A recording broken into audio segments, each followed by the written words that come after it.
আসানসোলে মোহনবাগান প্রেমীদের নিয়ে 10 বছর আগেই এক সামাজিক সংগঠন আসানসোল মেরিনার্স নামে গড়ে উঠেছে। শনিবার ছিল তার 10ম বছরের পূর্তি উৎসব।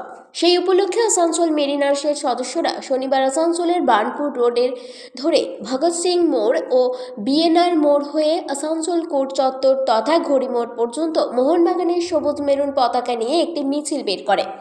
এদিন এই সংগঠনের পক্ষ থেকে জানানো হয় 10ম বর্ষ পূর্তি উপলক্ষে তারা শনিবার ও রবিবার দুদিন ধরে অনুষ্ঠানের আয়োজন করেছেন। তাদের পতাকা তলে সমবেত হয়েছেন অবসরপ্রাপ্ত বিচারক থেকে শুরু করে শিক্ষা অঙ্গনের বিভিন্ন ব্যক্তিত্ব। আসানসোল মেরিনার্সের 10ম বর্ষ পূর্তি উপলক্ষে বিভিন্ন ক্রীড়াবিদ তথা খেলোয়াড়দের সংবর্ধনা দেবেন। পাশাপাশি নানান সামাজিক অনুষ্ঠানও রয়েছে। তারা সারা বছর ধরেই নানা সামাজিক উদ্যোগ নিয়ে থাকেন। আপনাদের কিসের উদ্দেশ্য করা? আমরা হচ্ছি Asansol Mariners Mohun Bagan fan forum. আমাদের আসানসোল মেরিনার্সের 10 বছর পূর্তি হচ্ছে, সেই জন্য আমরা আজকে এই অনুষ্ঠান করছি। আজ এবং আগামীকাল দুদিন ধরে অনুষ্ঠান হবে। এখানে আমাদের রিটায়ার্ড জাজরা থাকবেন, বিভিন্ন শিক্ষাক্ষেত্রে মানুষজন থাকবেন, খেলোয়াড়দের সম্বর্ধনা দেওয়া হবে, এরকম ব্যবস্থা। আমরা সারা বছর ধরেই বিভিন্ন ধরনের সমাজসেবামূলক কাজ করে থাকি।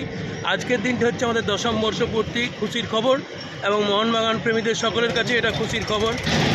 আমরা আগামী দিনে আরও ভালোভাবে সকলের জন্য কাজ করার চেষ্টা করব, সমাজের আর্তপীড়িতের পাশে দাঁড়াতে চাই।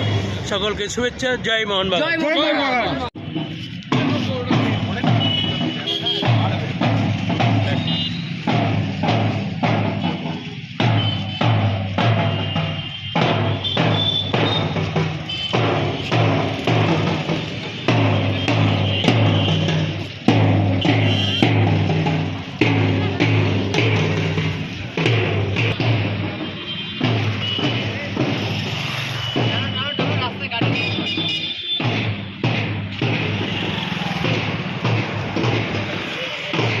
আসানসোল থেকে সঞ্জয় যাদবের রিপোর্ট, 99 নিউজ বাংলা।